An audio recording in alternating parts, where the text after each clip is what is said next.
سب سے پہلے تو یہ کہ جو وفاقی وزارتوں میں اربوں روپے کی مالی بے ضابطگیاں سامنے آئی ہیں، سرکاری فنڈز کے غلط استعمال کے الزامات لگائے گئے ہیں اس میں. اب تو تقریباً ہر سال یہ ایسے الزامات سنتے ہیں ہم، لیکن کوئی حل نہیں نکل سکا یہ اب تک اس کا.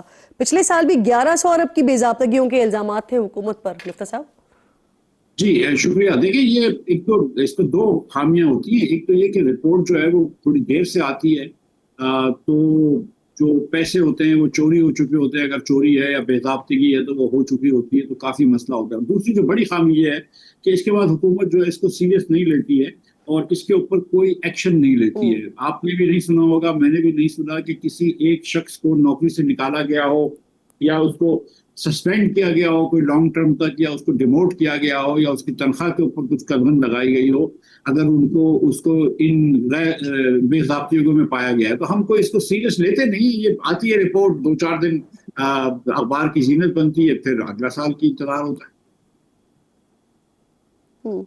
ٹھیک. تو ایران امریکہ معاہدے کے بعد ویسے ٹاپ لائن سیکیورٹی کی ایک رپورٹ دیکھ رہی تھی جس میں انہوں نے کہا ہے کہ اگر ایران سے گیس پائپ لائن مکمل ہو بھی جاتی ہے تو یہ گیس ہمارے لیے سستی نہیں ہوگی، بلکہ اس کے مقابلے میں جو قطر سے گیس مل رہی ہے وہ زیادہ سستی ہے. اور سب سے بڑھ کر یہاں بھی معاہدہ بھی وہی ہے، گیس لیں یا نہ لیں پیسے دینے ہوں گے آپ کو. دیکھیں وہ جب 2012 میں پیپلز پارٹی کے دور کے ایک دم اینڈ کے وقت یہ آصف زرداری صاحب اور عاصم حسین صاحب گئے تھے اور انہوں نے یہ ایران سے معاہدہ طے کیا تھا، اور اس کے اندر یہ گیس جو تھی وہ جو ہم گیس لیتے ہیں اس سے بھی مہنگی گیس تھی. لیکن اس کے اندر ایک کلاز ہے کہ جب گیس فلو ہوتی ہے اس سے پہلے آپ ری نیگوشیٹ کرتے ہیں. اب اس بات کو جو ہے نا وہ 14 سال ہو گئے ہیں، ایران بہت عرصے تک اس کے نیچے قدغن میں رہا ہے، سینکشن میں رہا ہے. یہ اس وقت سائن نہیں کرنا چاہیے تھا اجرت کے اندر، بہرحال وہ کر دیا. اب مسئلہ یہ ہے کہ اس ایران سے ہم کو یہ بات کرنی چاہیے کیونکہ ایک $850 ملین کا کلیم بھی ایران کا ہمارے اوپر ہے. اس کے علاوہ یہ معاملہ آربیٹریشن میں ہے کہ بھائی دیکھو ہم پائپ لائن بنانے کے لیے تیار ہیں، لیکن آپ کو ایک منصفانہ نرخ دینے کے لیے تیار ہیں، اور جو ہم کوئی جرمانہ نہیں دیں گے کیونکہ ہم یہ بنا نہیں سکتے تھے بیکاز آف دی سینکشنز. اب مجھے یاد ہے کہ 2015-16 میں ہم لوگوں نے ان سے ایک مرتبہ کہا تھا کہ یار ہمارے پاس تو پیسے نہیں ہیں، تم ہم کو قرض دے دو ہم بنا لیتے ہیں، تو انہوں نے قرض دینے سے بھی ریفیوز کر دیا تھا.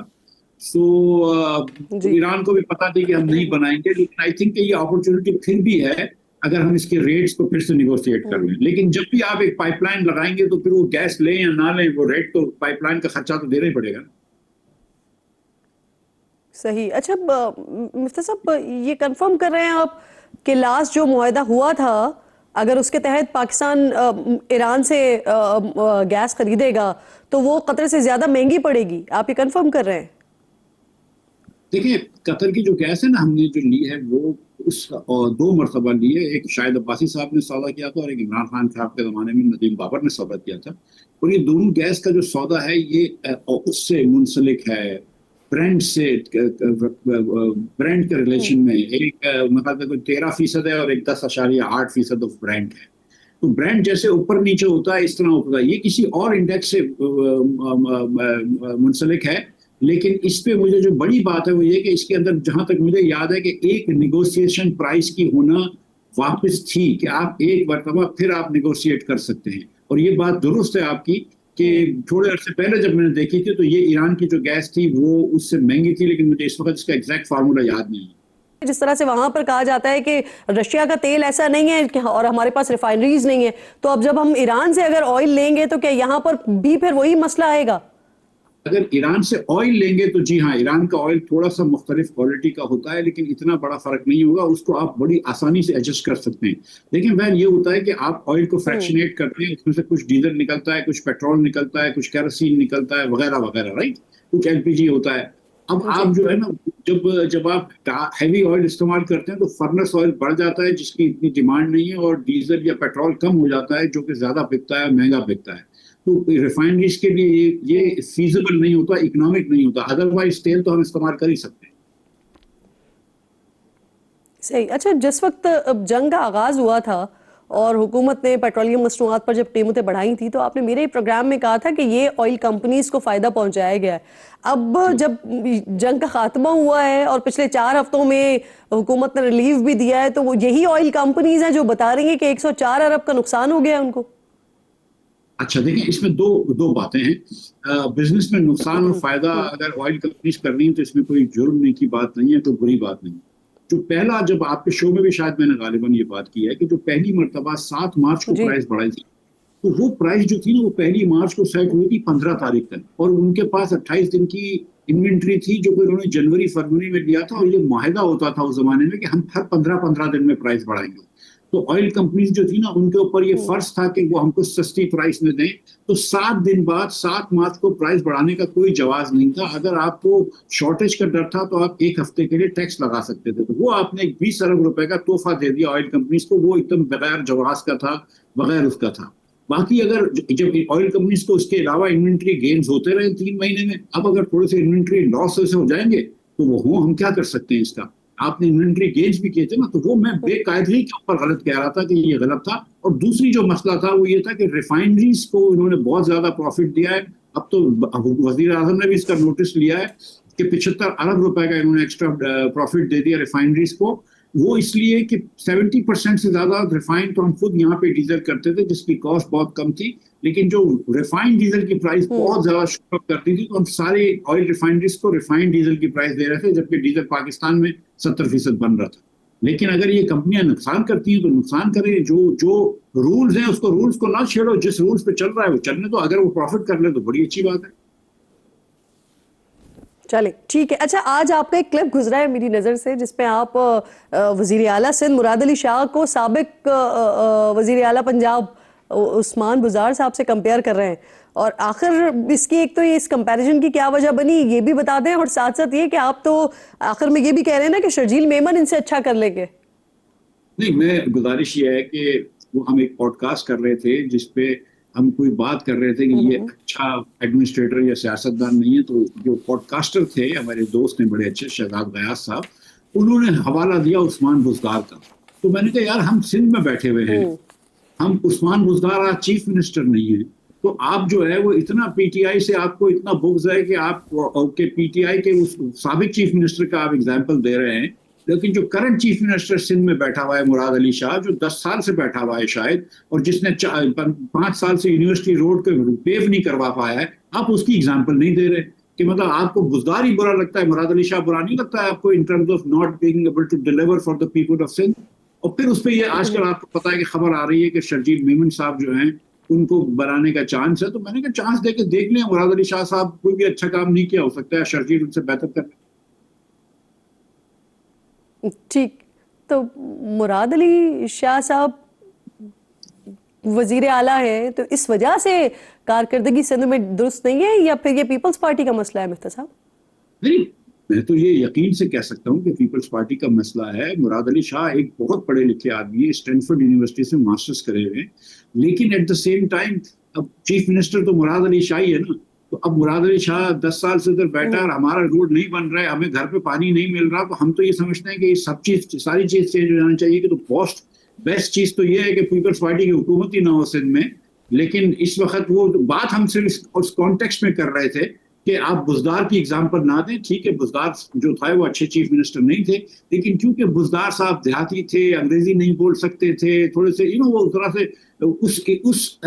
اس سوسائٹی کے حصے سے نہیں تھے جہاں سے سوسائٹی کے لیڈران آتے ہیں. ٹھیک ہے، جو بڑے لوگ ہماری سیاست میں جو وزراء ہوتے ہیں، وہ بڑے ذرا سے. اچھا مفتی صاحب، جب کراچی میں سندھ گورنمنٹ اس طرح سے فعال نہیں تھی تو کہا یہ جاتا تھا کیونکہ باقی سندھ میں سندھ گورنمنٹ ہے اور کراچی میں کوئی اور ہے، تو اس وجہ سے کراچی کے حالات جو ہیں وہ بالعموم خراب ہی ہوتے جا رہے ہیں. لیکن اب پھر وہاں پر صورتحال بدلی، اب پورے سندھ میں بشمول کراچی سندھ حکومت ہے. انفیکٹ وہاں پر نوجوان میئر ہیں مرتضی وہاب صاحب، لیکن اس کے باوجود بھی آپ ہی بتاتے ہیں کہ کراچی کی حالت جو ہے وہ زیادہ ابتر ہو رہی ہے. تو مراد علی شاہ صاحب کے ہونے سے یا نہ ہونے سے کیسے سچویشن بدل جائے گی؟